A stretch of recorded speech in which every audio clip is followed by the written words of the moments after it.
जरा सोचिए कि हजारों साल पहले हुए एक महायुद्ध का कोई योद्धा आज भी इसी पल हमारे बीच भटक रहा हो। नहीं, ये कोई कोरी कल्पना नहीं है। ये कहानी है एक ऐसे शख्स की जिसे अमरता का श्राप मिला था। तो चलिए आज पर्दा उठाते हैं अश्वत्थामा के इसी गहरे रहस्य से।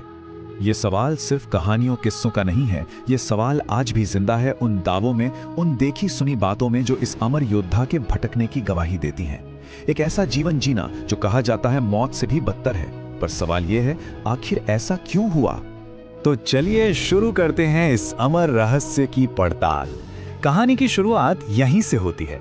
ये सिर्फ कोई इतिहास के पन्नों में दबी हुई कथा नहीं है, नहीं, बल्कि ये तो एक जिंदा पहेली है जिसके सुराग आज भी भारत के कोने कोने में बिखरे पड़े हैं। और देखिए, ये दावे किसी एक दो जगह से नहीं आते। जरा सोचिए, मध्य प्रदेश का वो रहस्यमयी असीरगढ़ किला, राजस्थान के रणथंबोर के घने जंगल, नर्मदा नदी के शांत किनारे और तो और गुजरात के गिर के वन तक, हर जगह एक ही कहानी, एक ही जिक्र। कई साधु संतों में तो उन्हें तपस्या में लीन देखने तक का दावा किया है। लेकिन सबसे ज्यादा हैरान करने वाली बात क्या है पता है? कि हर कहानी में उस शख्स का हुलिया बिल्कुल एक जैसा बताया गया है।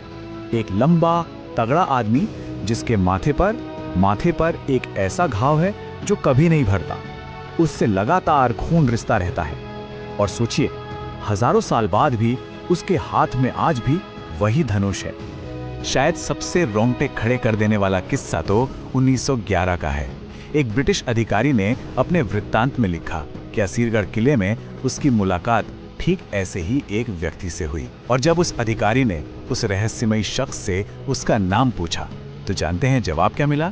जवाब मिला, मैं द्रोणाचार्य का पुत्र अश्वत्थामा हूं। युद्ध का प्रतिशोध, यही थी वो वजह। लेकिन आखिर एक इतने वीर योद्धा को इतनी भयानक सजा क्यों मिली?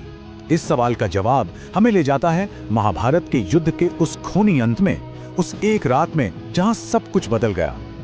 सोचिए, युद्ध का लगभग अंत हो चुका था। कौरव हार चुके थे।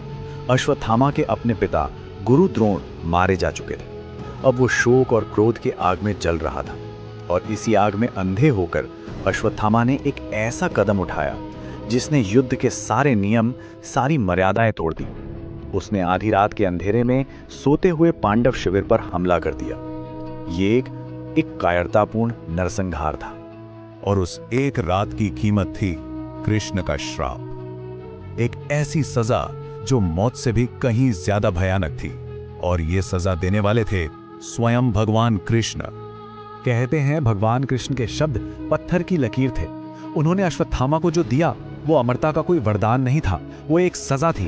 एक ऐसी अंतहीन जिंदगी जहां हर पल सिर्फ पीड़ा होगी, हर एक सांस बोझ होगी और मुक्ति का तो कोई रास्ता ही नहीं होगा। तो ये श्राप असल में 3 गुना था। देखिए, पहला, अनंत जीवन, ताकि वो अपनी इस पीड़ा से कभी भी भाग न सके। दूसरा, अनंत पीड़ा, मतलब उसके मन में कभी ना खत्म होने वाला अकेलापन और पछतावा।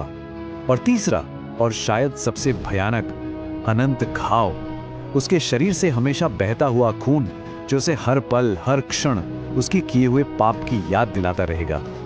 मोक्ष की प्रतीक्षा।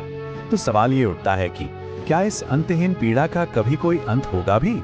हजारों साल के इस लंबे अंधकार में एक भविष्यवाणी है जो आशा की एक छोटी सी किरण की तरह है।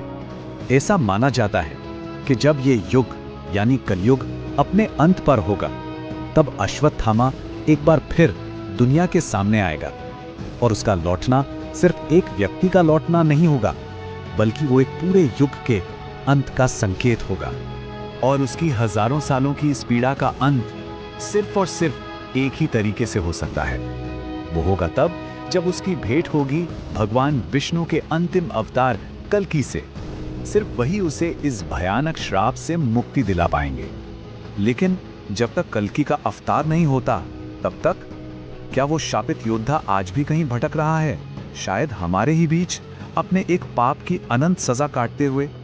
ये एक ऐसा सवाल है जिसका जवाब शायद तर्क में नहीं, विश्वास में ही छुपा है।